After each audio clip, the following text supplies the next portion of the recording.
Hello friend, my YouTube channel study with Barman में आप सबका स्वागत है। आज हम आप सबके लिए मैराथन क्लास लेकर आए हैं जिसमें आपके 100 क्वेश्चन हैं जो आपके सिलेबस से लिए गए हैं, जिसमें टॉपिक नंबर 22 से लेकर 30 तक के क्वेश्चन इंक्लूड किए गए हैं। बहुत ही इम्पोर्टेंट क्वेश्चन है। चलिए हम शुरू करते हैं आज का क्वेश्चन। आज का हमारा पहला क्वेश्चन है, आपातकालीन स्थिति में वास्तविक चिकित्सा सहायता उपलब्ध होने से पूर्व रोगी की जान बचाने हेतु प्रयोग की जाने वाली देखभाल कहलाती है।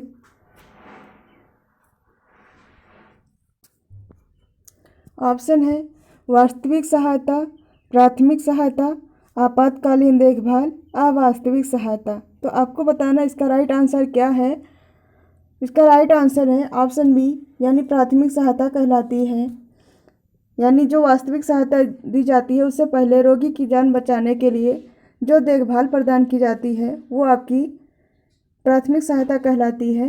हमारा अगला क्वेश्चन है क्वेश्चन नंबर 2। प्राथमिक सहायता प्रदान करने का उद्देश्य है। आपको बताना है कि प्राथमिक सहायता करने का उद्देश्य क्या है। ऑप्शन है व्यक्ति के जीवन को बचाना, चोट को अधिक बढ़ने से रोकना, प्राथमिक उपचार प्रदान करना, उपर्युक्त सभी। तो इसका राइट आंसर होगा ऑप्शन डी, यानी ये सभी होंगे। प्राथमिक सहायता का उद्देश्य व्यक्ति के जीवन को बचाना है, चोट को अधिक बढ़ने से रोकना है और रोगी को प्राथमिक उपचार प्रदान करना है। तो इसका राइट आंसर ऑप्शन डी होगा, उपर्युक्त सभी। हमारा अगला क्वेश्चन है, फर्स्ट एड से आप क्या समझते हैं। आपको बताना है कि फर्स्ट एड से आप क्या समझते हैं। ऑप्शन है वास्तविक सहायता, प्राथमिक सहायता, आपातकालीन देखभाल, अवास्तविक सहायता। तो इसका राइट आंसर होगा ऑप्शन बी, प्राथमिक सहायता। हमारा अगला क्वेश्चन है क्वेश्चन नंबर 4। एक रोगी को पट्टी बांधने यानी ड्रेसिंग करने का उद्देश्य है। ऑप्शन है रक्तस्राव को नियंत्रित करना, घाव में संक्रमण की रोकथाम करना, घाव को तेजी से बढ़ने से रोकना, बढ़ने से यहाँ रोकना होगा, उपरोक्त सभी। तो इसका राइट आंसर होगा ऑप्शन डी, उपरोक्त सभी। हमारा अगला क्वेश्चन है, एक घाव की पट्टी करते समय किस बात का ध्यान रखना चाहिए। आपको बताना होगा कि ड्रेसिंग करते समय किस बात का ध्यान रखना चाहिए। ऑप्शन है सख्त, यहाँ पर भी संक्रमित होगा, ये वाला भी संक्रमित तकनीक का उपयोग करना चाहिए, पट्टी की चौड़ाई तथा लंबाई पर्याप्त होनी चाहिए, पट्टी बांधते समय उपयुक्त एंटीसेप्टिक घोल का उपयोग करना चाहिए, उपरोक्त सभी। तो इसका राइट आंसर होगा ऑप्शन डी, उपरोक्त सभी। यानी ये सब बातों का ध्यान रखना चाहिए हमें ड्रेसिंग करते समय। अगला क्वेश्चन है, सीपीआर क्या है। आपको बताना है कि सीपीआर क्या है, यानी यहाँ पर इसका फुल फॉर्म पूछा जा रहा है। ऑप्शन है cardiopulmonary resuscitation, cardiopulmonary test, chest pulmonary test या क्रॉनिक पल्मोनरी टेस्ट। तो आपको बताना है इसका राइट आंसर क्या है। आइए देखते हैं इसका राइट आंसर क्या है। ऑप्शन ए, यानी कार्डियोपल्मोनरी रिससिटेशन जो है इसका फुल फॉर्म है सीपीआर का। अगला क्वेश्चन है, सीपीआर में शामिल है। आपको बताना है कि सीपीआर में क्या क्या शामिल है। ऑप्शन है कृत्रिम ऑक्सीजन देना, श्वसन मार्ग को साफ करना, चेस्ट कंप्रेस करना या फिर ये सभी। तो इसका राइट आंसर होगा ऑप्शन डी, ये सभी होंगे। यानी कृत्रिम ऑक्सीजन देना, श्वसन मार्ग को क्लियर करना और चेस्ट कंप्रेस करना। अगला क्वेश्चन है क्वेश्चन नंबर 7। निम्न में से खपच्ची का उपयोग किस स्थिति में किया जाता है। आपको बताना होगा कि खपच्ची का उपयोग किस में किया जाता है। ऑप्शन है पिक्चर के दौरान, ये पिक्चर नहीं होगा, यहाँ पर फ्रैक्चर होगा।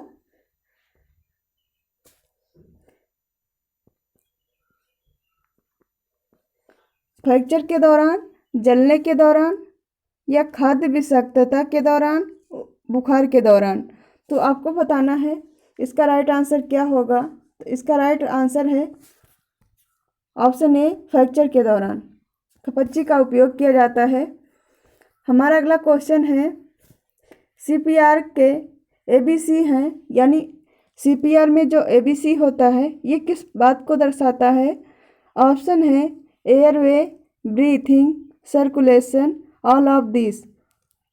तो इसका राइट आंसर है option D, all of this, यानी ए से एयरवे, बी से ब्रीथिंग, सी से सर्कुलेशन होगा। तो ये सभी मिलाकर इसका राइट आंसर ऑप्शन डी यानी उपरोक्त सभी या ऑल ऑफ दिस होगा। अगला क्वेश्चन है, मुख से मुख द्वारा कितनी नहीं है कृत्रिम होगा, कृत्रिम ऑक्सीजन, कृत्रिम ऑक्सीजन देने के लिए रोगी को किस पोजीशन में लेटाते हैं। आपको बताना होगा कि जब हम सीपीआर देते हैं तो रोगी को किस पोजीशन में लेटाते हैं। ऑप्शन है सुपाइन, प्रोन, दाईं करवट, बाईं करवट। तो इसका राइट आंसर है ऑप्शन ए, सुपाइन पोजीशन।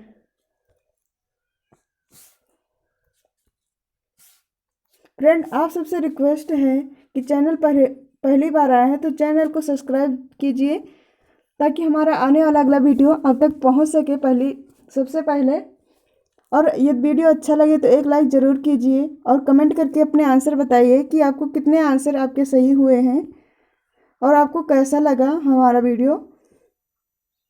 अगला क्वेश्चन है क्वेश्चन नंबर 10, निम्न में से श्वासावरोध एक्सपेक्जिया का लक्षण है। आपको बताना है कि श्वासावरोध यानी एक्सपेक्जिया के लक्षण हैं।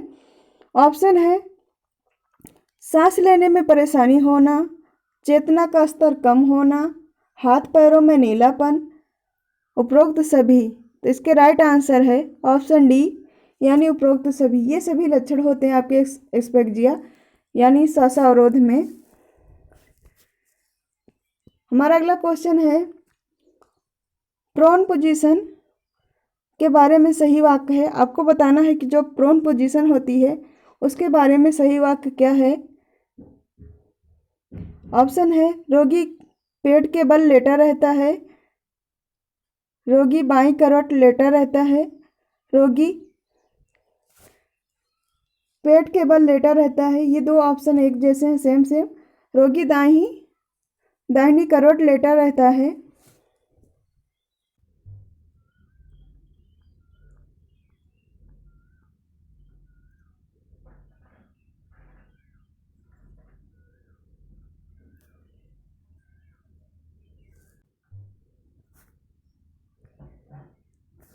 निम्न में से खपच्ची का उपयोग किस स्थिति में किया जाता है। आपको बताना है कि जो खपच्ची होती है इसका उपयोग किसके लिए किया जाता है। ऑप्शन है पिक्चर यानी फ्रैक्चर के दौरान, ये गलत है, जलने के दौरान, या फिर आपका खाद्य विषाक्तता के दौरान, बुखार के दौरान। तो इसका राइट आंसर है ऑप्शन ए, फ्रैक्चर के दौरान। अगला क्वेश्चन है, सीपीआर के एबीसी हैं। आपको बताना है कि सीपीआर के एबीसी क्या है। ऑप्शन है airway, breathing, circulation, all of this. तो इसका राइट आंसर है option D, all of this. अगला क्वेश्चन है, मुख से मुख विधि द्वारा कितनी यानी यहाँ पर कृत्रिम होगा, कृत्रिम ऑक्सीजन देने के लिए रोगी को किस पोजीशन में लेटाते हैं। तो इसका ऑप्शन है सुपाइन पोजीशन, प्रोन पोजीशन, दाईं करवट, बाईं करवट। तो इसका राइट आंसर है ऑप्शन ए, सुपाइन पोजीशन। हमारा अगला क्वेश्चन है, निम्न में से श्वासावरोध यानी एक्सपेक्जिया के लक्षण हैं। ऑप्शन है सांस लेने में परेशानी, चेतना का स्तर कम होना, हाथ पैरों पर नीलापन, उपरोक्त सभी। तो ये सभी आपके लक्षण हैं एक्सपेक्जिया के। अगला क्वेश्चन है, प्रोन पोजीशन के बारे में सही वाक्य है। आपको बताना है कि जो प्रोन पोजीशन होती है वो कौन सी होती है। ऑप्शन है यहाँ पर होगा यानी पीठ के बल लेटा रहता है। रोगी बाईं करवट लेटा रहता है। रोगी पेट के बल लेटा रहता है। रोगी दाहिनी करवट लेटा रहता है। तो इसका राइट आंसर है ऑप्शन सी, प्रोन पोजीशन में रोगी पेट के बल लेटा रहता है। अगला क्वेश्चन है, एक रोगी को आघात किस कारण लग सकता है? आपको बताना है कि एक पेशेंट है जिसको शॉक लगा है, वो किस कारण से लग सकता है। ऑप्शन है अत्यधिक रक्तस्राव, गंभीर रूप से जलना, गैसीय विषाक्तता या फिर ये सभी। तो इसमें राइट आंसर है ऑप्शन डी, यानी ये सभी कारण हो सकते हैं शॉक के। हमारा अगला क्वेश्चन है, निम्न में से फ्रैक्चर किस कारण से हो सकता है? आपको बताना है कि फ्रैक्चर किस कारण से हो सकता है। ऑप्शन है मोटर वाहन दुर्घटना के कारण, गिरने के कारण, किसी भारी वस्तु से प्रहार के कारण या फिर ये सभी। इसका राइट आंसर ऑप्शन डी, ये सभी हो सकते हैं। इनमें से कोई भी कारण हो सकता है फ्रैक्चर होने का। हमारा अगला क्वेश्चन है, थायराइड ग्रंथि के अगला क्वेश्चन है, थायराइड ग्रंथि के कम कार्य करने का क्या कारण हो सकता है? यानी जो आपकी ग्लैंड यानी थायराइड ग्रंथि जो होती है, उसका क्या कारण हो सकता है कि वो कम कार्य करती हो। ऑप्शन है विटामिन सी की कमी, आयोडीन की कमी, लौह की कमी या कैल्शियम की कमी। यहाँ पर थायराइड ग्रंथि का कार्य करने से मतलब है जो हार्मोन्स का सिक्रेशन होता है उससे संबंधित है, ना कि कोई कार्य करने से। तो इसका राइट आंसर है ऑप्शन डी, कैल्शियम की कमी के कारण होता है। हमारा अगला क्वेश्चन है,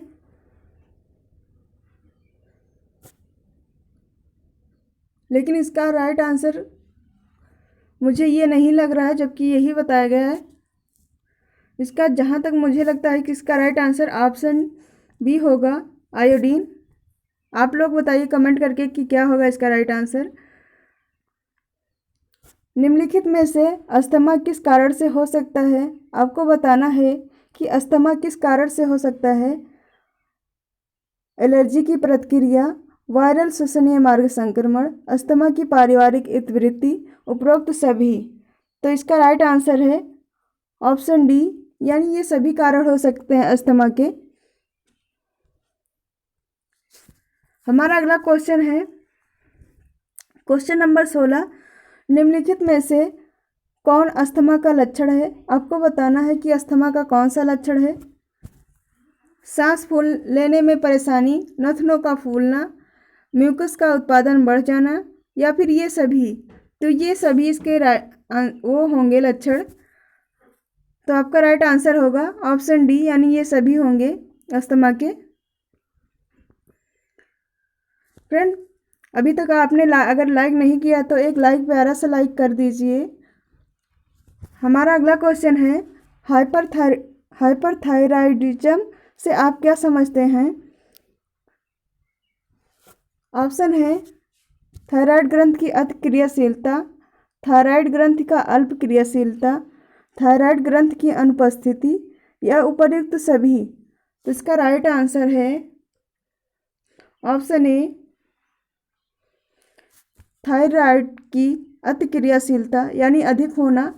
यहाँ पर हाइपर है तो इसलिए अति क्रियाशीलता है। एक मिनट, यहाँ पर हाइपर है तो इसलिए इसका ऑप्शन ए होगा। अगर हाइपो होता तो आपका अल्प होता, इसलिए यहाँ पर हाइपर है तो अधिक है, और कम हो यानी हाइपो होता तो आपका अल्प में आता। हमारा अगला क्वेश्चन है, क्वेश्चन नंबर 18, थायराइड ग्रंथि स्थित होती है। आपको बताना है कि थायराइड ग्रंथि कहाँ पर स्थित होती है। ऑप्शन है मस्तिष्क में, गर्दन में, पेट में, गुर्दों में। तो इसका राइट आंसर है ऑप्शन बी, यानी गर्दन में। अगला क्वेश्चन है हमारा,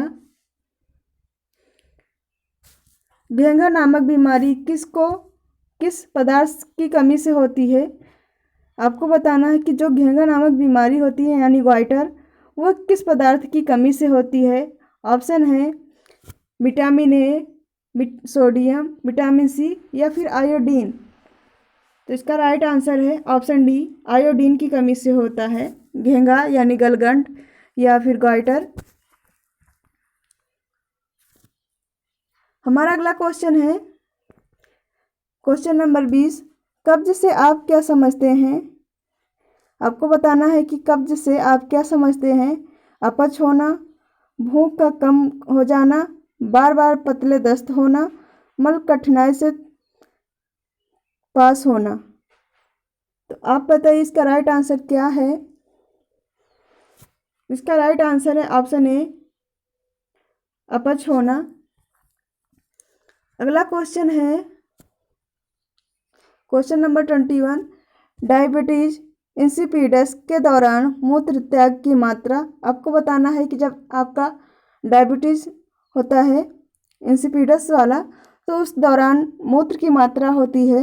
ऑप्शन है बढ़ जाती है, घट जाती है, अनुपस्थित रहती है या कुछ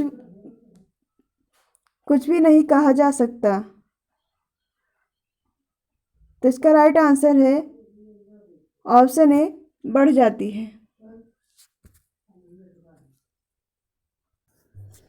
इसका राइट आंसर ऑप्शन ए है, यानी बढ़ जाता है। हमारा अगला क्वेश्चन है किसी बच्चे के विकास की प्रक्रिया आरंभ हो जाती है। आपको बताना है कि जो बच्चे के विकास की प्रक्रिया है वो कब से प्रारंभ होती है। ऑप्शन है 2 वर्ष की आयु के बाद, 5 वर्ष की आयु के बाद, 7 वर्ष की आयु के बाद या माँ के गर्भ से ही। तो आपको बताना है इसका राइट आंसर क्या होगा। ऑप्शन डी, माँ के गर्भ से ही बच्चे का विकास आरंभ हो जाता है। हमारा अगला क्वेश्चन है यदि कोई बच्चा किस अवस्था में पर्यावरण से प्रभावित होने लगता है। आपको बताना है कि कोई बच्चा पर्यावरण से किस अवस्था में प्रभावित होने लगता है। ऑप्शन है बाल्यावस्था, किशोरावस्था या फिर शैशवावस्था। इसका ऑप्शन डी नहीं है, इसका ऑप्शन डी होगा प्रौढ़ावस्था।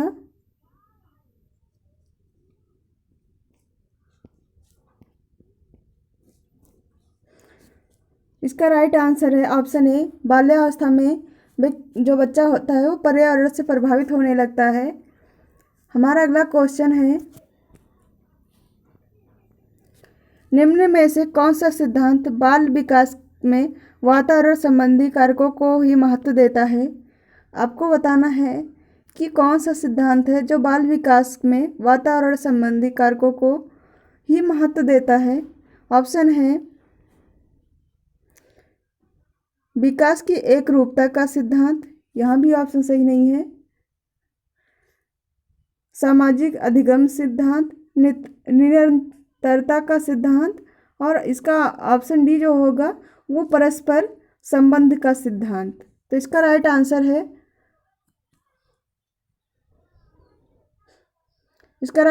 है ऑप्शन बी, सामाजिक अधिगम का सिद्धांत जो होता है वो वातावरण को ज़्यादा महत्व देता है। हमारा अगला क्वेश्चन है आनुवंशिकता के मूल संवाहक माने जाते हैं। आपको बताना है कि जो आनुवंशिकता होती है उसके मूल संवाहक कौन होते हैं। ऑप्शन है प्रोटीन, विटामिन, जीन्स, कार्बोहाइड्रेट। तो इसका राइट आंसर है ऑप्शन सी, यानी जीन होते हैं। ये वाला जीन, चाहे ऐसे लिखो चाहे ऐसे। तो इसका राइट आंसर ऑप्शन सी होगा। हमारा अगला क्वेश्चन है किसी बच्चे के ऊपर वंशानुक्रम से पड़ने वाला प्रभाव नहीं है। यहाँ पर नहीं है, इस बात पर ध्यान दीजिएगा। प्रभाव है नहीं, बल्कि यहाँ पर नहीं है। ऑप्शन है शारीरिक लक्षणों का प्रभाव, बुद्धि पर प्रभाव, चरित्र पर प्रभाव, इनमें से कोई नहीं। तो आपको बताना है कि जो वंशानुक्रम पर प्रभाव पड़ता है वो कौन सा है। तो इसका राइट आंसर है ऑप्शन डी, इनमें से कोई नहीं।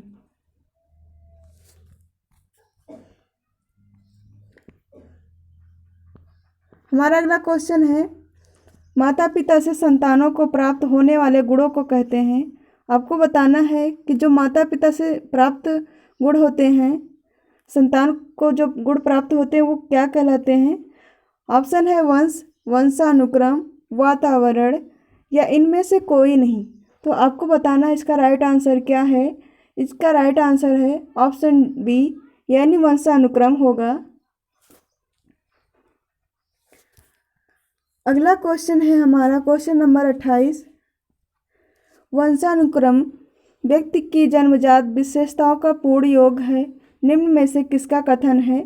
यानी ये किसी महान व्यक्ति के द्वारा कहा गया वाक्य है, जो परिभाषा दी गई है। तो आपको बताना है कि ये किसके द्वारा दिया गया है। ऑप्शन है B N Jha, H H Peterson, Jean पियाजे, जेम्स ड्रेवर। तो आपको बताना है कि इसका राइट आंसर क्या है। आइए देखते हैं right answer. Option A right answer, यानी बी एन झा द्वारा दर्शाया गया है कि वंशानुक्रम जो है वो व्यक्ति की जन्मजात विशेषताओं का पूर्ण योग होता है। हमारा अगला क्वेश्चन है क्वेश्चन नंबर 29। शिशुओं और बच्चों में वृद्धि विकास को प्रभावित करने वाले कारकों में कौन सा शामिल है। आपको बताना है कि जो बच्चों शिशु एवं बच्चे होते हैं उनकी जो वृद्धि और विकास को प्रभावित करता है वो कारक कौन सा है। ऑप्शन है आनुवांशिक कारक, वातावरणीय कारक, या फिर ए एंड बी दोनों, या पोषण संबंधी कारक। तो ये इसका राइट आंसर होगा ऑप्शन सी, यानी ए और बी दोनों होगा। आपके आनुवांशिक वातावरण जो आनुवांशिक कारक है ये भी प्रभावित करता है वृद्धि और विकास में, और वातावरणीय कारक भी प्रभावित करता है। हमारा अगला क्वेश्चन है मस्तिष्क का विकास बाधित होता है। आपको बताना है कि जो मस्तिष्क का विकास बाधित होता है वो किस कारण से होता है।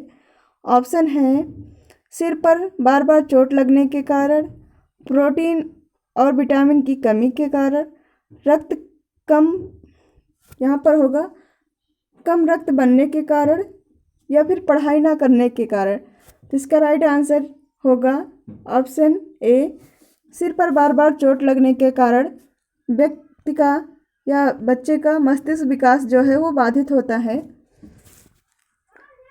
हमारा अगला क्वेश्चन है बच्चों की वृद्धि और विकास पर प्रतिकूल प्रभाव पड़ता है, वो किस कारण से पड़ता है। ऑप्शन देखिएगा। ऑप्शन है अस्थिभंग के कारण, बार बार संक्रमण होने के कारण, रेडिएशन के दुष्प्रभाव के कारण, या फिर व्यायाम न करने के कारण। तो इसका राइट आंसर है ऑप्शन बी, यानी बार बार संक्रमण होने के कारण, इन्फेक्शन होने के कारण बच्चे की वृद्धि और विकास जो है वो बाधित होता है, यानी उस पर प्रभाव पड़ता है। हमारा अगला क्वेश्चन है क्वेश्चन नंबर 32। वातावरण का रक्त में क्या शामिल है। ये थोड़ा अजीब सा लग रहा है क्वेश्चन है, देखिएगा।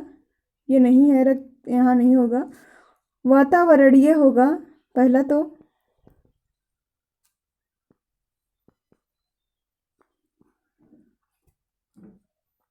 वातावरणीय कारक है, ये रक्त नहीं है। वातावरणीय कारक में क्या शामिल है आपको बताना है। क्वेश्चन फिर से देखिएगा, यहाँ पर होगा वातावरणीय कारक में क्या शामिल है। ऑप्शन है पोषण, संक्रमण, भावनात्मक कारक। तो इसका राइट आंसर है ऑप्शन डी, यानी ये सभी कारण होते हैं। वातावरण कारक है, ये रक्त नहीं है। हमारा अगला क्वेश्चन है इनमें से कौन सा बच्चों के विकास का आयाम नहीं है। आपको बताना है कि कौन सा आयाम है जो बच्चों के विकास का नहीं है। ऑप्शन है शारीरिक, मानसिक, सांस्कृतिक, या फिर सामाजिक। तो इसका राइट आंसर है ऑप्शन सी, सांस्कृतिक। सांस्कृतिक जो है वो बच्चों के विकास का आयाम नहीं है।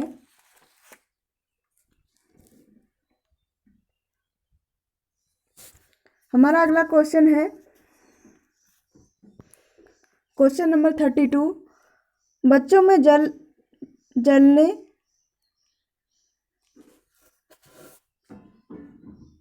क्वेश्चन देखिएगा। बच्चों में चलने, उठने, बैठने आदि के विकास को किस आयाम से संदर्भित किया जाता है। आपको बताना है कि जब बच्चों में होता है विकास की क्रम, चलने, उठने, बैठने आदि का, वो किस आयाम से संदर्भित किया जाता है। ऑप्शन है मानसिक, संवेगात्मक, क्रियात्मक या फिर इनमें से कोई नहीं। तो वो है आपका ऑप्शन सी यानी क्रियात्मक। ये क्रिया है बच्चे के द्वारा चलने, उठने और बैठने की क्रिया आपकी क्रियात्मक आयाम में आएगा। हमारा अगला क्वेश्चन है 35। बच्चों में दांत सामान्य किस उम्र में निकलने शुरू होते हैं। यानी यहाँ पर क्वेश्चन पूछा जा रहा है जो बच्चों में सामान्यतः जो आयु होती है दांत निकलने की वो कब होती है, यानी कब शुरू होता है। ऑप्शन है 4 से 6 सप्ताह, 4 से 6 माह, 12 से 16 सप्ताह या फिर 12 से 16 माह। तो आपको बताना इसका राइट आंसर क्या है। इसका राइट आंसर है ऑप्शन बी यानी 4 से 6 माह पर बच्चे के दांत निकलना शुरू हो जाते हैं। हमारा अगला क्वेश्चन है सामान्य बच्चों में तीसरे वर्ष के दौरान ऊंचाई में औसतन वृद्धि होती है। आपको बताना है कि तीसरे वर्ष जो बच्चा होता है सामान्य तीसरे वर्ष उसकी औसतन ऊंचाई कितनी होती है। ऑप्शन है 9 सेमी, 15 सेमी, 3 सेमी या फिर 5 सेमी। तो इसका राइट आंसर है ऑप्शन ए 9 सेमी, यानी इसकी औसतन ऊंचाई जो होती है वो 9 सेमी वृद्धि होती है। हमारा अगला क्वेश्चन है क्वेश्चन नंबर 37। इनमें से कौन सा संवेग का उदाहरण नहीं है। आपको बताना है कि कौन सा संवेग का उदाहरण नहीं है। ऑप्शन है घृणा, आश्चर्य, क्रोध, लड़ाई। तो इसमें जो है वो आपका ऑप्शन डी यानी ये लड़ाई जो है ये संवेग का उदाहरण नहीं है। अगला क्वेश्चन है बच्चों के अंतः व्यक्तित्व का प्रत्यक्ष संबंध किस आयाम से परिलक्षित होता है। आपको बताना है कि जो बच्चों का अंतः व्यक्तित्व यानी आंतरिक जो विकास होता है व्यक्तित्व उसका प्रत्यक्ष विकास संबंध किस आयाम से लक्षित होता है, परिलक्षित होता है। ऑप्शन देखिएगा। ऑप्शन है मानसिक, शारीरिक, संवेगात्मक या फिर सामाजिक। तो आपको बताना इसका राइट आंसर क्या है। तो इसका राइट आंसर है ऑप्शन सी यानी संवेगात्मक होता है। हमारा अगला क्वेश्चन है क्वेश्चन नंबर 39। इनमें से कौन सा बच्चे के सामाजिक विकास को प्रभावित करने वाला कारक है। आपको बताना है कि जो बच्चे का सामाजिक विकास होता है उसे प्रभावित करने वाला कारक कौन सा है। ऑप्शन है बुद्धि, शारीरिक ढांचा, परिवार या फिर उपरोक्त सभी। तो इसका राइट आंसर है ऑप्शन डी यानी उपरोक्त सभी। इसमें परिवार को आपकी प्रथम पाठशाला कहा जाता है बच्चों के लिए, और शारीरिक ढांचा भी प्रभावित होता है और बुद्धि भी इसमें आती है। तो इसका राइट आंसर है ऑप्शन डी यानी ये सभी होंगे। बच्चे के व्यक्तित्व के विकास में आवश्यक है। आपको बताना है कि बच्चे के विकास में आवश्यक है। ऑप्शन है सुरक्षा, आत्मविश्वास, स्नेह एवं मातृ प्रेम या फिर ये सभी। तो इसका राइट आंसर है ऑप्शन डी यानी ये सभी बच्चे के विकास के लिए आवश्यक हैं, यानी उसके जो व्यक्तित्व होता है उसका विकास होता है तो ये सभी कारक उसके लिए उपयोगी होते हैं। हमारा अगला क्वेश्चन है क्वेश्चन नंबर 41। बालक अपने सामाजिक एवं नैतिक व्यवहार को कहाँ से सीखता है। आपको बताना है कि जो बालक है वह अपना नैतिक एवं सामाजिक व्यवहार कहाँ से सीखता है। घर से, खेलकूद समूह से या समुदाय से। तो इसका राइट आंसर है ऑप्शन डी यानी ये सभी जो हैं वो बालक के सामाजिक और एवं नैतिक व्यवहार को प्रभावित करते हैं, यानी यहीं से वह ये सब सीखता है। हमारा अगला क्वेश्चन है 42। सामान्य बच्चा घुटने के बल चल देता है प्रायः, यानी यहाँ पर सीधा सीधा पूछा जा रहा है जो सामान्यतः बच्चा घुटने के बल कब चलना प्रारंभ कर देता है, ये से भी क्वेश्चन पूछा जा सकता है। आपको बताना है कि वो कब चलना प्रारंभ करता है। ऑप्शन है 32 सप्ताह, 15 सप्ताह, 42 सप्ताह या फिर 120 सप्ताह। तो इसका राइट आंसर है ऑप्शन ए 32 सप्ताह। हमारा अगला क्वेश्चन है सामान्यतः 2 वर्ष की आयु में आपको बताना है कि 2 वर्ष की आयु में बालक कौन सी क्रिया करना आरंभ करता है। तो यहाँ ऑप्शन है बालक बोलना शुरू कर देता है, बालक तेज दौड़ने लगता है, बालक के 16 दांत निकल आते हैं या फिर ए एंड सी दोनों होगा यहाँ पर। तो आपको बताना है इसका राइट आंसर क्या है। इसका राइट आंसर है ऑप्शन ए, यानी बालक जो है वो बोलना शुरू कर देता है। हमारा अगला क्वेश्चन है बच्चे के 10 से 12 दांत निकल आते हैं। आपको बताना है कि 10 से 12 दांत किस उम्र पर निकलते हैं। ऑप्शन है 10 से 12 माह में, 15 से 20 माह में, 18 से 24 माह में या फिर 6 से 8 माह में। तो इसका राइट आंसर है ऑप्शन डी, यानी 6 से 8 माह में। 4 से 6 माह में निकलना प्रारंभ कर देते हैं और जबकि आपके 10 से 12 दांत आपके 6 से 8 माह में निकल आते हैं। अगला क्वेश्चन है निम्नलिखित में से क्या मानव की ज्ञानेंद्रियां नहीं हैं। आपको बताना है कि कौन सी ज्ञानेंद्रियां नहीं हैं। ऑप्शन है गला, नाक, आँख, जीभ। तो इसका राइट आंसर है ऑप्शन ए गला। ये आपके ज्ञानेंद्रियों में नहीं आता है। हमारा अगला क्वेश्चन है मानव विकास एक निरंतर चलने वाली प्रक्रिया है या विचार संबंधित है। तो आपको बताना है ये यहाँ पर यह होगा, यह विचार संबंधित है। तो ये किससे संबंधित है आपको बताना है। अंतर संबंध का सिद्धांत, निरंतरता का सिद्धांत या फिर एकीकरण का सिद्धांत या फिर अंतःक्रिया का सिद्धांत। तो आपको बताना है कि मानव विकास में चलने वाली एक निरंतर प्रक्रिया है, वह किस सिद्धांत से संबंधित है। ऑप्शन है बी, यानी निरंतरता का सिद्धांत। Option B right answer.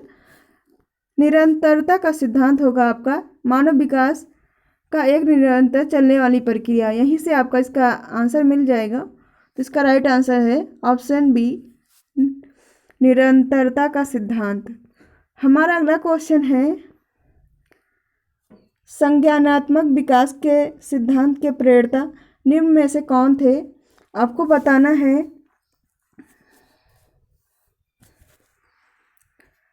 Option है पियाजे, मुनरो, सिकनर या पावलोव। तो आपको बताना है इसका राइट आंसर क्या है, यानी जो संज्ञानात्मक विकास है, विकास के सिद्धांत है, उसके प्रणेता यानी जनक कौन है।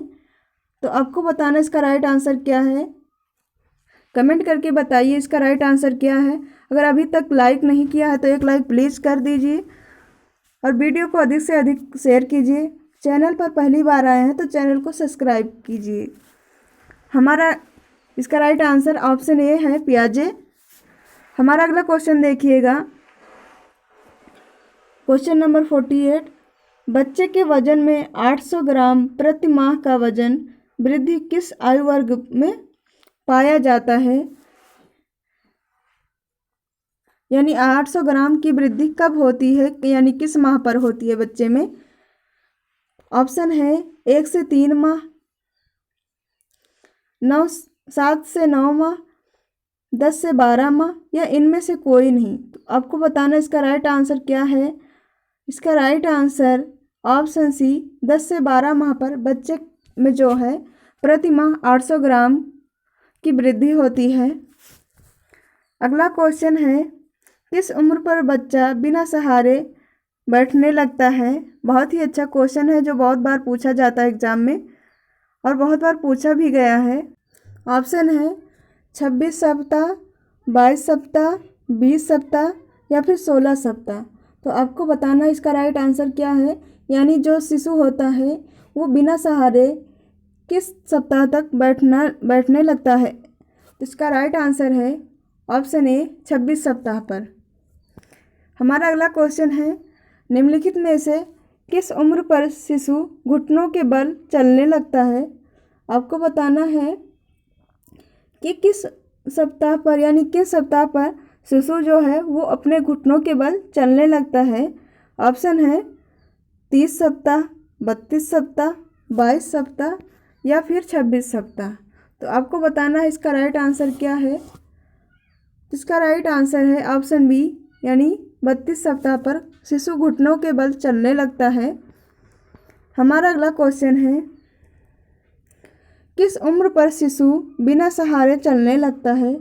आपको बताना है, अभी तक बिना सहारे बैठने के बारे में बात की जा रही थी, अब आपको बताना है कि किस सप्ताह पर शिशु बिना सहारे के भी चलने लगता है। ऑप्शन है 52 सप्ताह, 45 सप्ताह, 32 सप्ताह या इनमें से कोई नहीं। तो आपको बताना है इसका राइट आंसर क्या है। तो इसका राइट आंसर ऑप्शन ए 52 सप्ताह। 52 सप्ताह पर बिना सहारे शिशु चलने लगता है। हमारा अगला क्वेश्चन है, घर में होने वाली दुर्घटना नहीं है, यानी आपको बताना है कि घर में ये दुर्घटना नहीं है, वो कौन सी है। ऑप्शन है डूबना, जलना, विषाक्तता, दम घुटना। तो इसका राइट आंसर है ऑप्शन ए डूबना। ये तालाब, नदियों आदि में हो सकता है। ये घर में थोड़ा कम देखने को मिलती है दुर्घटना, जबकि ये तीनों जो हैं वो आपके घर में ज़्यादा होती हैं। जलना, विषाक्तता यानी जो छोटे छोटे सामान पड़े रहते हैं दवाई वगैरह की, तो वो सभी जो हैं, और दम घुटना, ये सभी कारण हो सकते हैं घर में। हमारा अगला क्वेश्चन है, निम्नलिखित में से किस मोबाइल गेम से वर्ष 2017 से अब तक अनेक बच्चों की मृत्यु हो गई है? आपको बताना है कि वह कौन सा मोबाइल गेम है जिसके द्वारा बच्चों की मृत्यु हो गई है, यानी अनेक बच्चों की मृत्यु हो गई है। ऑप्शन है free fire, ludo king, PUBG, candy crush saga. तो आपको बताना है इसका राइट आंसर क्या है। इसका राइट आंसर है ऑप्शन ए। यूनिक क्वेश्चन है लेकिन बहुत ही अच्छा क्वेश्चन है। फ्री फायर के द्वारा हुआ है ऐसा। हमारा अगला क्वेश्चन है क्वेश्चन नंबर 55। अक्सर किस वर्ष की आयु में बच्चों में विषपान की दुर्घटना ज़्यादा होती है? ऑप्शन है 4 वर्ष, 6 वर्ष, 10 वर्ष या फिर 15 वर्ष। तो आपको बताना इसका राइट आंसर क्या है। तो इसका राइट आंसर है ऑप्शन ए 4 वर्ष। 4 वर्ष की आयु में विषपान की दुर्घटनाएं सबसे ज़्यादा होती हैं। हमारा अगला क्वेश्चन है, किस आयु वर्ग का सामान्य एवं स्वस्थ बच्चा पंजों के सहारे कूद सकता है? आपको बताना है कि वह किस आयु वर्ग का बच्चा है जो सामान्य एवं स्वस्थ बच्चा है जो पंजों के सहारे कूद सकता है। ऑप्शन है 2 वर्ष, 2.5 वर्ष, 4 वर्ष या फिर 5 वर्ष। तो आपको बताना इसका राइट आंसर क्या है। तो इसका राइट आंसर है 2.5 वर्ष। 2.5 वर्ष का बच्चा जो है वो पंजों के सहारे कूद सकता है। हमारा अगला क्वेश्चन है, इस तरह के क्वेश्चन जरूर आएंगे आपके एग्जाम में, चाहे एक ही क्वेश्चन आए लेकिन आएगा जरूर। देखिएगा अगला क्वेश्चन, क्वेश्चन नंबर 57। बच्चा किस आयु में अनुकरण या किसी की नकल कर सकता है? ऑप्शन है 2 वर्ष, 3 वर्ष, 4 वर्ष या फिर 5 वर्ष। तो आपको बताना इसका राइट आंसर क्या है। तो इसका राइट आंसर है ऑप्शन डी, यानी 5 वर्ष पर। 5 वर्ष की आयु में बच्चा किसी का भी अनुकरण कर सकता है यानी नकल कर सकता है। किस आयु में कोई बच्चा चल व दौड़ सकता है? आपको बताना है कि किस आयु में बच्चा चल व दौड़ सकता है। ऑप्शन है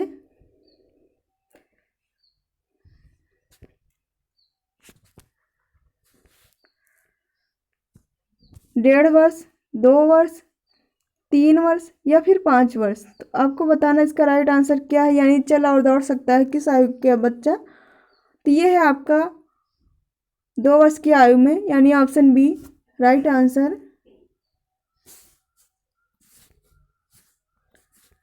इसका राइट आंसर है ऑप्शन बी, 2 वर्ष की आयु में बच्चा चल और दौड़ सकता है। हमारा अगला क्वेश्चन है, इसमें ज़्यादातर चाइल्ड के क्वेश्चन है। मुलायम तकिया व प्लास्टिक के थैले से दम घुटने की दुर्घटना किस आयु के बच्चों में हो सकती है? आपको बताना है कि जो मुलायम तकिया होता है वह प्लास्टिक के थैले होते हैं जिनसे दम घुटने की संभावना यानी दुर्घटनाएं ज़्यादा होती है, वो किस आयु के बच्चों में होती है? ऑप्शन है 1 वर्ष, 2 वर्ष या फिर 3 या 5 वर्ष। तो आपको बताना ये सबसे ज़्यादा किन में होता है। तो इसका राइट आंसर है ऑप्शन ए 1 वर्ष, यानी 1 वर्ष के बच्चों में ये दुर्घटनाएं ज़्यादा देखने को मिलती हैं। आइए देखते हैं हम अगला क्वेश्चन, यानी क्वेश्चन नंबर 60। विशेष स्तनपान से संबंधित निम्नलिखित में से कौन सा कथन असत्य है? यहाँ पर असत्य पूछा जा रहा है। ये आपका क्वेश्चन जो है ये एक्सक्लूसिव ब्रेस्ट फीडिंग से है, यानी विशेष स्तनपान से लिया गया है।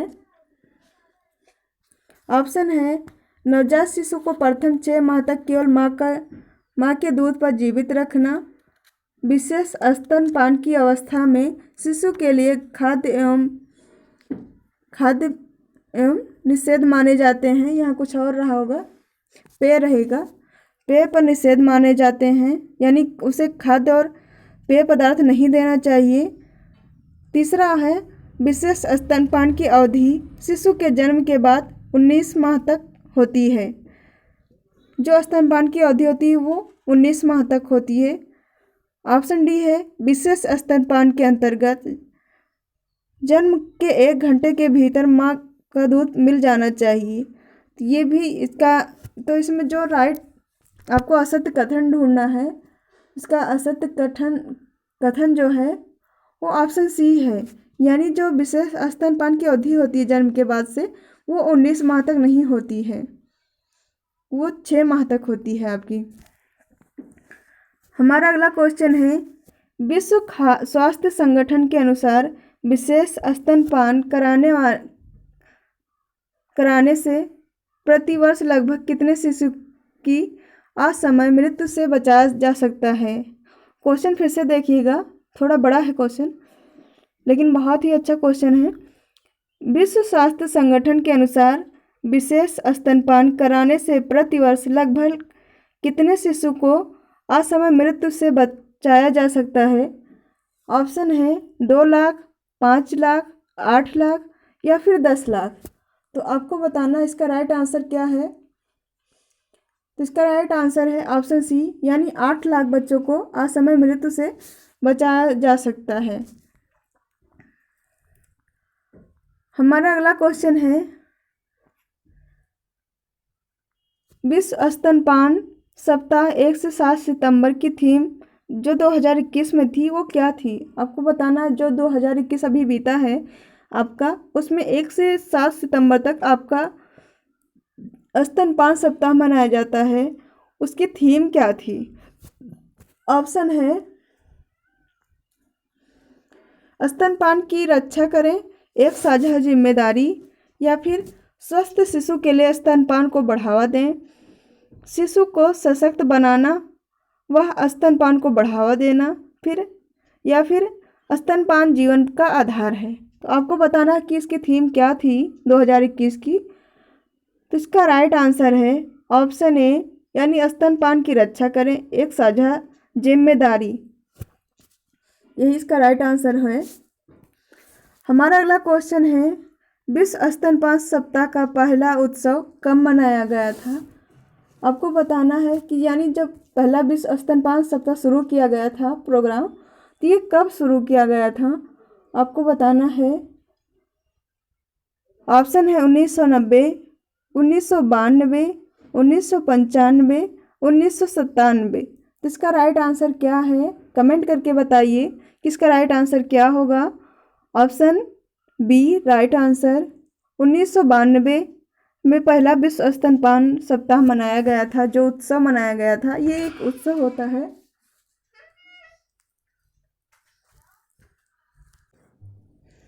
हमारा अगला क्वेश्चन है, WABA, WHO और कौन सी संस्था प्रतिवर्ष विश्व स्तनपान सप्ताह का आयोजन करती है। यानी आपको बताना है कि दो संस्थाओं का नाम दिए गए हैं, यानी WABA जो है और WHO जो है, और इसके अलावा वो कौन सी संस्था है जो प्रतिवर्ष विश्व स्तनपान सप्ताह का आयोजन करती है। ऑप्शन है यूनेस्को, यूनिसेफ, FAO या फिर ILO। तो आपको बताना इसका राइट आंसर क्या है। तो इसका राइट आंसर है ऑप्शन बी यूनिसेफ। इन दोनों के अलावा तीसरा आपका यूनिसेफ जो है वो विश्व स्तनपान सप्ताह मनाती है, यानी इसका आयोजन करती है। हमारा अगला क्वेश्चन है, क्वेश्चन नंबर 65। माँ के दूध में उपस्थित पोषक तत्वों में क्या शामिल है। आपको बताना है कि जो माँ का दूध होता है उसमें उपस्थित पोषक तत्वों में और क्या क्या शामिल होता है, यानी इसमें क्या पाया जाता है। ऑप्शन है एंटीबॉडी, प्रतिरक्षा कोशिकाएं, लाभकारी जीवाणु या फिर ये सभी। तो इसका राइट आंसर है ऑप्शन डी, यानी ये सभी होंगे, ये सभी पाया जाता है माँ के दूध में। हमारा अगला क्वेश्चन है, विशेष स्तनपान कहलाता है। आपको बताना है जो एक्सक्लूसिव ब्रेस्ट फीडिंग जो है वो क्या है। ऑप्शन है नवजात शिशु को प्रथम 6 माह तक केवल माँ के दूध पर जीवित रखना, नवजात को प्रथम 6 माह तक केवल गाय के दूध पर जीवित रखना, नवजात शिशु को प्रथम 1 माह तक केवल माँ के दूध पर जीवित रखना, नवजात शिशु को 9 माह तक केवल गाय के दूध पर जीवित रखना। तो आपको बताना है इसका राइट आंसर क्या है, यानी जो विशेष स्तनपान होता है वो क्या कहलाता है। तो इसका राइट आंसर है ऑप्शन ए, यानी 6 माह तक नवजात शिशु को 6 माह तक केवल माँ के दूध पर ही जीवित रखना आपका विशेष स्तनपान कहलाता है।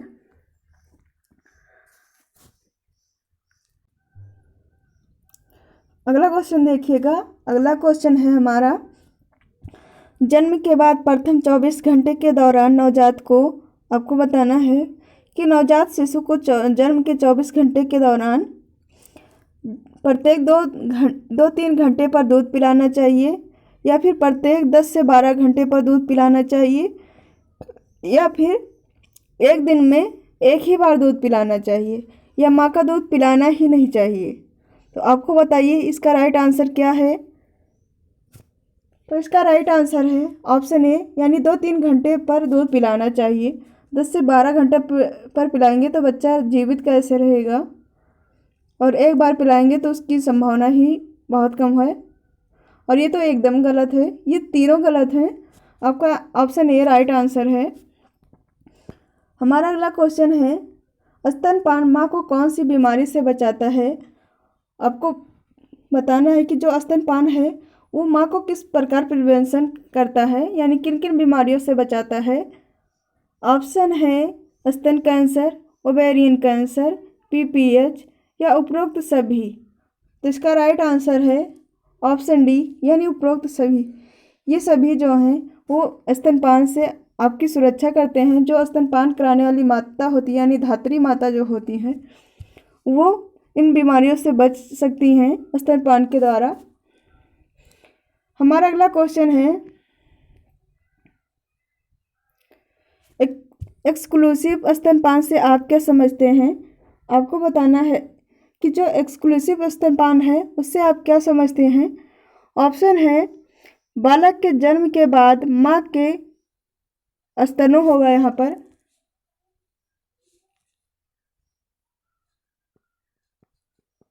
स्तनों से शुरुआती 2-3 दिनों तक आने वाला गाढ़ा पीला दूध, या फिर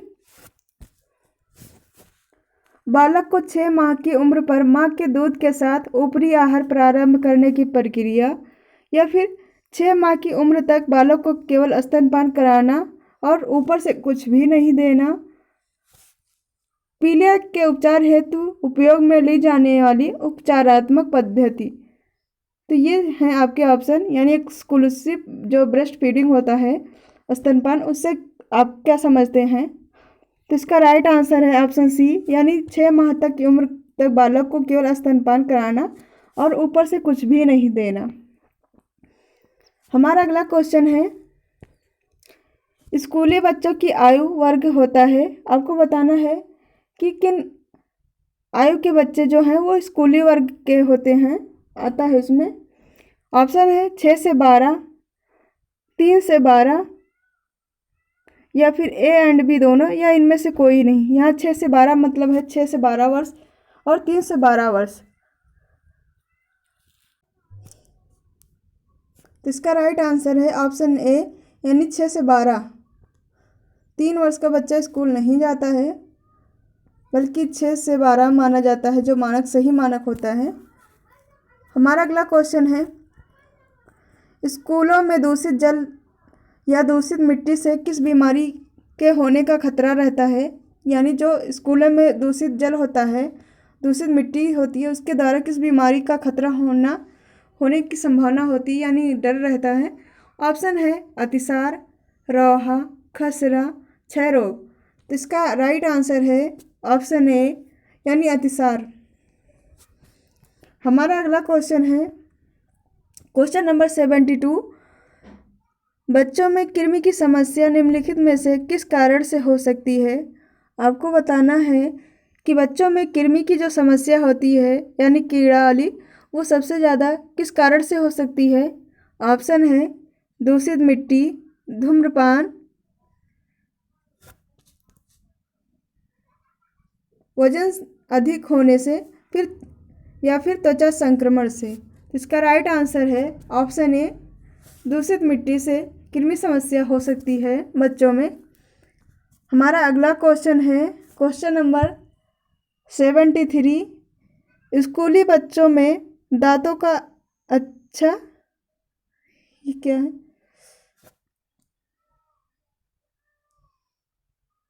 सामान्यता है, ये अच्छा नहीं होगा, ये होगा आपका क्षय। जो क्षरण होता है वो वाला क्षय है।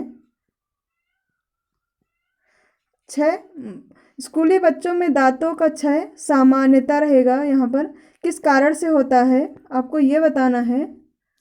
आज काफ़ी मिस्टेकिंग है पीडीएफ में। तो ये है आपका मीठी चीज़ों के खाने से, कैल्शियम की कमी से, ए एंड बी दोनों से, या उपर्युक्त में से कोई नहीं। तो इसका राइट आंसर है ऑप्शन सी, यानी दोनों हो, मीठी चीज़ें खाने से भी है और कैल्शियम की कमी, इन दोनों से हो सकता है। हमारा अगला क्वेश्चन है, विटामिन सी की कमी से स्कूली बच्चों में दांतों से संबंधित कौन सी समस्या हो जाती है। आपको बताना है कि जो विटामिन सी होता है, यानी विटामिन सी, इसकी कमी से जो स्कूली बच्चे होते हैं उन्हें दांतों संबंधित कौन सी समस्या होती है। ऑप्शन है दांतों का चितकबरा होना, दांतों का टेढ़ा होना, मसूड़ों से रक्त आना, या फिर इनमें से कोई नहीं। तो इसका राइट आंसर है ऑप्शन सी, मसूड़ों से रक्त आना। ये बहुत ही कॉमन समस्या है जो अक्सर बच्चों में होती है। हमारा अगला क्वेश्चन है, आँख आना मुख्यतः किसका कारण है। यानी जो आँखें लाल हो जाती हैं बच्चों में, वो किस कारण से होती है। ऑप्शन है आँख में संक्रमण एवं बाह्य वस्तु के गिरने से, विटामिन सी की कमी से, परजीवी से या फिर इनमें से कोई नहीं। तो आपको बताना है इसका राइट आंसर क्या है। तो इसका राइट आंसर है ऑप्शन ए, आँखों में संक्रमण एवं बाह्य वस्तु गिरने से। आँख का आना सबसे ज़्यादा आपका इन्फेक्शन के कारण होता है, यानी आँखों के संक्रमण से। हमारा अगला क्वेश्चन है, नेत्र श्लेष्मा शोथ रोग का कारण है। आपको बताना है कि जो नेत्र श्लेष्मा शोथ रोग होता है वो उसमें क्या कारण हो सकते हैं। अत्यधिक अश्रुस्राव होगा, अल्प अश्रुस्राव, पलकों का रगड़ना, यानी यहाँ पर पलकों नहीं पलकों होगा, पलकों का रगड़ना, या फिर उपर्युक्त में से कोई नहीं।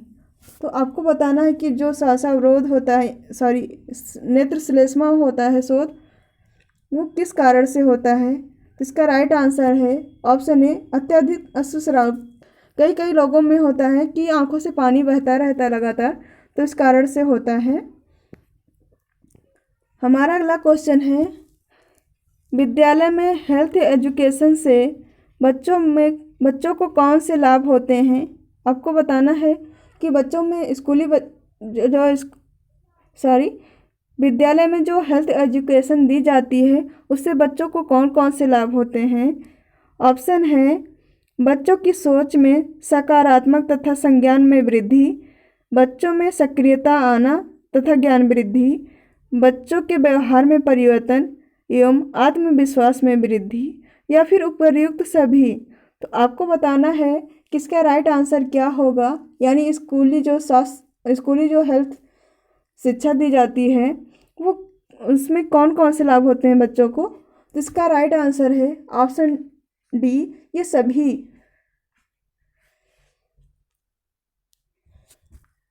हमारा अगला क्वेश्चन है क्वेश्चन नंबर 77,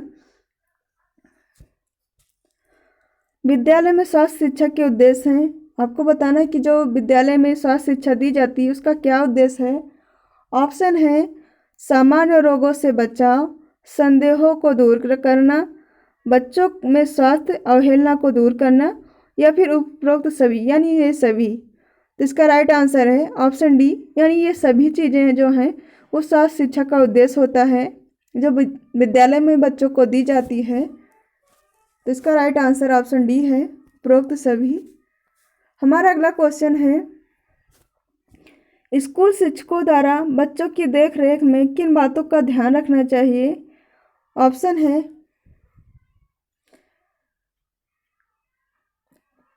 चेहरे पर लालपन, त्वचा पर दाने होना, गर्दन में कड़कपन, या फिर ये सभी।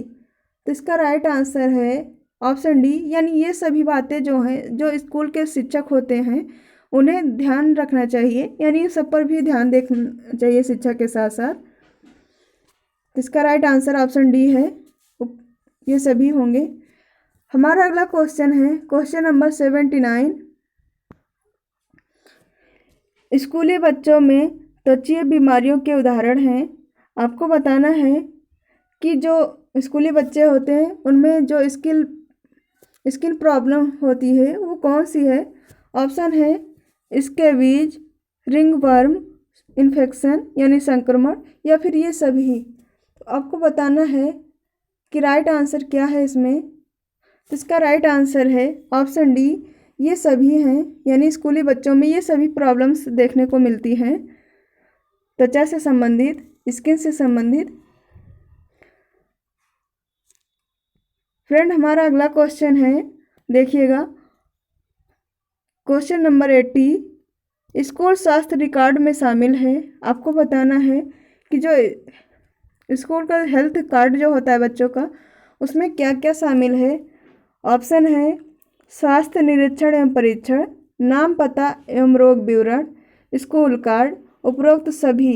तो आपको बताना है कि इसका राइट आंसर क्या है। तो ये सभी चीज़ें होती हैं जो स्कूल स्वास्थ्य कार्ड होता है, यानी उनमें ये सभी चीज़ें शामिल की गई हैं, तो इसलिए इसका राइट आंसर है ऑप्शन डी, उपर्युक्त सभी।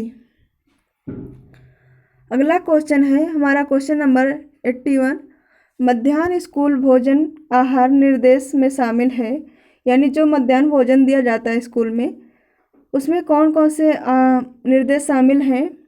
ऑप्शन है, अनाज, 75 mg पर डे चाइल्ड, या फिर दाल 30 mg पर डे चाइल्ड, हरी पत्तेदार सब्जियां 30 mg यहाँ भी रहेगा पर डे चाइल्ड। तो आपको बताना है कि ये सभी निर्देश हैं या इनमें से कोई एक है। तो इसका राइट आंसर है ऑप्शन डी, यानी ये सभी शामिल हैं। यानी पर बच्चे को इतना देना चाहिए, जो मध्याह्न भोजन है उसमें ये निर्देश दिए गए हैं।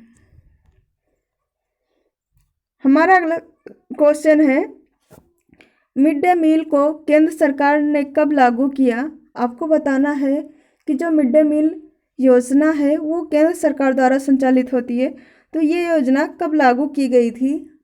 ऑप्शन है 15 जनवरी 1995, 15 अगस्त 1995, या फिर 2 अक्टूबर 1995, या फिर आपका 26 जनवरी 1996। तो आपको बताना है इसका राइट आंसर क्या है। तो इसका राइट आंसर है ऑप्शन बी, 15 अगस्त 1995 को यह योजना केंद्र सरकार द्वारा लागू की गई थी।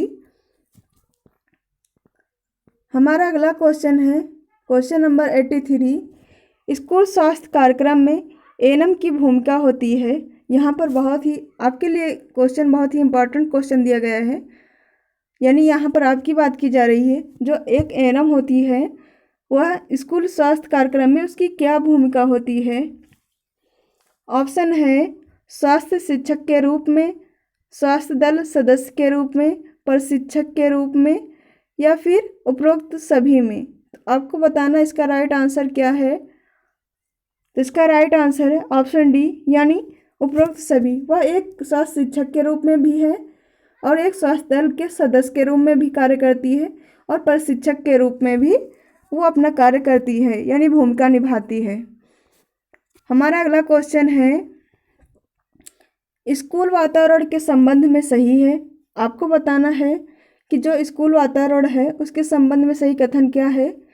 ऑप्शन है घनी आबादी से दूर हो, कल कारखानों से दूर हो, पीने के लिए स्वच्छ पानी की व्यवस्था हो, उपरोक्त सभी। तो इसका राइट आंसर है ऑप्शन डी, उपरोक्त सभी। यानी ये सभी चीज़ें एक स्कूल स्वस्थ वातावरण जहाँ हो वहाँ पर एक अच्छा विद्यालय के लिए अच्छा है। हमारा अगला क्वेश्चन है, इनमें से विद्यालय समस्याओं के कारकों के संबंध में कौन सा सही है। आपको बताना है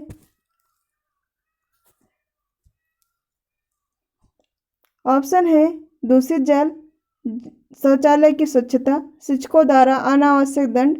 तो ये सभी जो हैं, जो विद्यालय की समस्याएं हैं, ये इनके कारक हैं।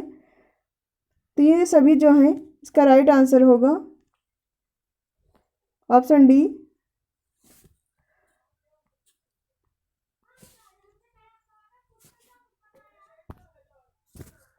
हमारा अगला क्वेश्चन है, निम्नलिखित में से कौन सा यौन शिक्षा के प्रमुख घटकों से संबंधित नहीं है। यानी यहाँ पर पूछा जा रहा है कि कौन सा घटक जो है वो यौन शिक्षा से संबंधित नहीं है। ऑप्शन है मानव शरीर रचना विज्ञान एवं शरीर क्रिया विज्ञान की जानकारी देना, प्रजनन संबंधी जानकारी देना, HIV एड्स के संक्रमण के बारे में पूर्ण जानकारी देना, बलात्कार जैसी घटनाओं को रोकना। तो आपको बताना है कि ये कौन से घटक हैं जो इसमें संबंधित नहीं हैं। तो इसका राइट आंसर है ऑप्शन डी, यानी जो बलात्कार जैसी घटनाओं को रोकना ये आपकी यौन शिक्षा में नहीं आता है, इसके प्रमुख घटक नहीं हैं। हमारा अगला क्वेश्चन है, भारत सरकार द्वारा किस वर्ष एडोलसेंट एजुकेशन शुरू किया गया था। आपको बताना है ऑप्शन है 2000, वर्ष 2000, वर्ष 3000, वर्ष 5000, या फिर वर्ष 7000। तो आपको बताना है कि ये किस वर्ष शुरू किया गया। थोड़ा उल्टा दिया गया है ऑप्शन, यहाँ पर होता सन 2000 या 3000 तो ज़्यादा समझ आता है, इससे थोड़ा प्रॉब्लम हो रही है, बट समझ आ सकता है, अच्छे से समझ सकते हैं आप सब। तो इसका राइट आंसर है ऑप्शन सी 2005 में ये शुरू किया गया था। हमारा अगला क्वेश्चन देखिएगा, क्वेश्चन नंबर है एडोलसेंट एजुकेशन प्रोग्राम किस वर्ष प्रतिबंधित कर दिया गया। यानी ये शुरू तो 2005 में किया गया और कब इसे प्रतिबंध कर दिया गया, यानी इस पर रोक लगा दी गई। ऑप्शन है 2001, 2007, 2009, फिर 2011। तो इसका राइट आंसर है ऑप्शन बी, यानी 2007 में। 2 ही वर्ष ये योजना आपकी चालू हुई थी, लागू हुई थी। हमारा अगला क्वेश्चन है, यौन शिक्षा का उद्देश्य है, आपको बताना है जो स्कूलों में यौन शिक्षा दी जाती है किशोरों को, उसका उद्देश्य क्या है। ऑप्शन है बच्चों के व्यवहार में होने वाले परिवर्तन को नियंत्रित करना, गर्भ निरोधक की उपयोगिता के बारे में बताना, बच्चों को मनोवैज्ञानिक रूप से मजबूत बनाना, या उपरोक्त सभी। तो इसका राइट आंसर है ऑप्शन डी, यानी उपरोक्त सभी। ये सभी आप शिक्षा का उद्देश्य होता है। हमारा अगला क्वेश्चन है HIV संक्रमण की रोकथाम हेतु तो अपनाई जा रही रणनीति में शामिल है। यानी जो HIV एड्स संक्रमण है उसकी रोकथाम हेतु जो अपनाई जा रही रणनीति है वो क्या है। ऑप्शन है कंडोम के उपयोग को बढ़ावा दिया जा रहा है, रोगी को केवल सुरक्षित रक्त चढ़ाया जाना ही सुनिश्चित किया जा रहा है, एड्स के नियंत्रण हेतु चलाई जा रही गतिविधियों को बेहतर ढंग से क्रियान्वयन हेतु स्वास्थ्य कर्मियों को प्रशिक्षण दिया जा रहा है, उपरोक्त सभी। तो ये सभी आयाम जो हैं आपके HIV की रोकथाम के लिए उपयोगी हैं, यानी ये रणनीतियाँ बनाई गई हैं। तो इसका राइट आंसर है ऑप्शन डी, उपयुक्त सभी होगा। हमारा अगला क्वेश्चन है क्वेश्चन नंबर 91, निम्न में से गर्भ निरोध कॉन्ट्रासेप्शन का साधन नहीं है। आपको बताना है इसमें कौन सा साधन नहीं है।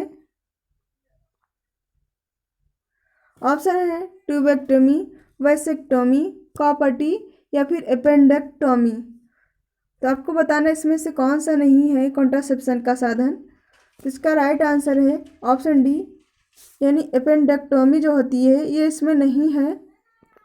हमारा अगला क्वेश्चन है जनसाधारण को प्रदान की जाने वाली सारी सेवाओं के लक्ष्यों में शामिल है।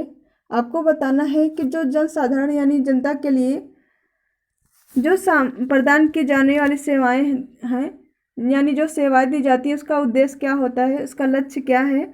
ऑप्शन है बीमारियों की रोकथाम, स्वास्थ्य का उन्नयन, बीमारी का उपचार, या फिर उपरोक्त सभी।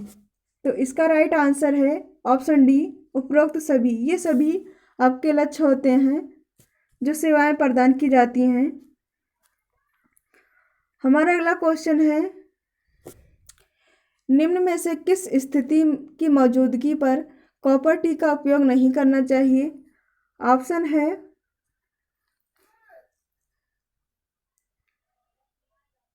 पेल्विक संक्रमण, गर्भावस्था, हृदय बीमारियां, या फिर ये सभी।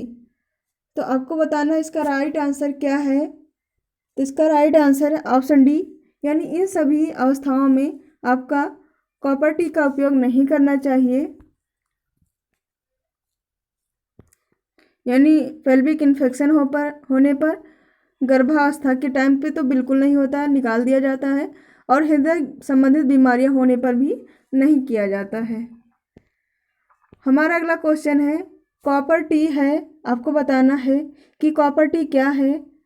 ऑप्शन है एक गर्भ निरोधक साधन है, यह एक वैक्सीन का प्रकार है, एक दवा जो कि डॉट्स थेरेपी के दौरान उपयोग में ली जाती है, या फिर अवशिष्ट पदार्थ को डालने का कचरा पात्र है। तो ऐसा नहीं है, ना ही ये कचरा पात्र है, और ही ना ये कोई थेरेपी है, और ना ही ये कोई वैक्सीन है। ये आपका एक गर्भ निरोध का साधन है। हमारा अगला क्वेश्चन है निम्न में से पुरुषों द्वारा उपयोग में लिए जाने वाला गर्भ निरोधक का अस्थायी साधन है। आपको बताना है कि पुरुषों द्वारा जो गर्भ निरोध का अस्थायी साधन है वो क्या है। ऑप्शन है ट्यूबेक्टोमी, वैसेक्टोमी, कॉपर्टी या फिर इंडेक्टोमी। तो इसका राइट आंसर है ऑप्शन बी, वैसेक्टोमी। अगला क्वेश्चन है हमारा, निम्न में से गर्भ निरोधक का अस्थायी साधन, वहाँ पर अस्थायी पूछा गया था, यहाँ पर अस्थायी पूछा जा रहा है, साधन है, आपको बताना है कि वो क्या है। ऑप्शन है ट्यूबेक्टोमी, वैसेक्टोमी, कॉपर्टी या फिर इनमें से कोई नहीं। तो इसका राइट आंसर है ऑप्शन सी, कॉपर्टी। कॉपर्टी जो है वो आपका अस्थायी साधन है, जबकि वैसेक्टोमी और ट्यूबेक्टोमी जो है वो अस्थायी साधन है। हमारा अगला क्वेश्चन है क्वेश्चन नंबर 97। निम्न में से गर्भ निरोध का कौन सा साधन केवल महिलाओं द्वारा उपयोग में आने योग्य है। ऑप्शन है कंडोम, मालायन, कॉपर्टी, ट्यूबेक्टोमी। तो आपको बताना है कि ये कौन सा इसका राइट आंसर है। ऑप्शन डी, ट्यूबेक्टोमी जो है वो केवल फीमेल में ही किया जाता है। हमारा अगला क्वेश्चन है,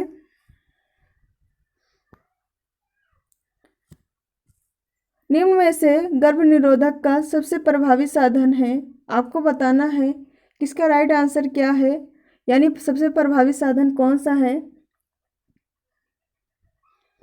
ऑप्शन है कंडोम, मालायन, कॉपर्टी या फिर ट्यूबेक्टोमी। तो आपको बताना है इसका राइट आंसर क्या है।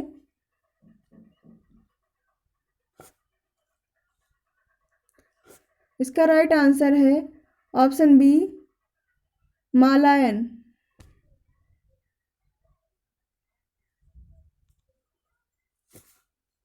हमारा अगला क्वेश्चन है क्वेश्चन नंबर 99। निम्न में से सर्वाधिक उपयोग में दिए जाने वाला गर्भ निरोधक का अस्थायी साधन है। ऑप्शन है कंडोम, मालायन, कॉपर्टी या फिर ट्यूबेक्टोमी। तो इसका राइट आंसर है ऑप्शन ए, कंडोम। अगला क्वेश्चन है, अगला और अंतिम क्वेश्चन है 100 क्वेश्चन आपका। निम्नलिखित में से किस राज्य में यौन शिक्षा के लिए अलग संस्करण की स्थापना की थी, यानी यौन शिक्षा के लिए अलग से संस्करण बनाया गया था, वो कौन सा राज्य है। ऑप्शन है गुजरात, राजस्थान, गुजरात, केरल या इन सभी में। इसका राइट आंसर है ऑप्शन डी, ये सभी। इन सभी में अलग यौन शिक्षा के लिए संस्करण बनाया गया था, यानी संस्करण की स्थापना की गई थी। इस तरह आज के हमारे 100 क्वेश्चन कंप्लीट होते हैं। कमेंट करके बताइए आपका कितना आंसर सही हुआ है। मिलते हैं नेक्स्ट वीडियो में।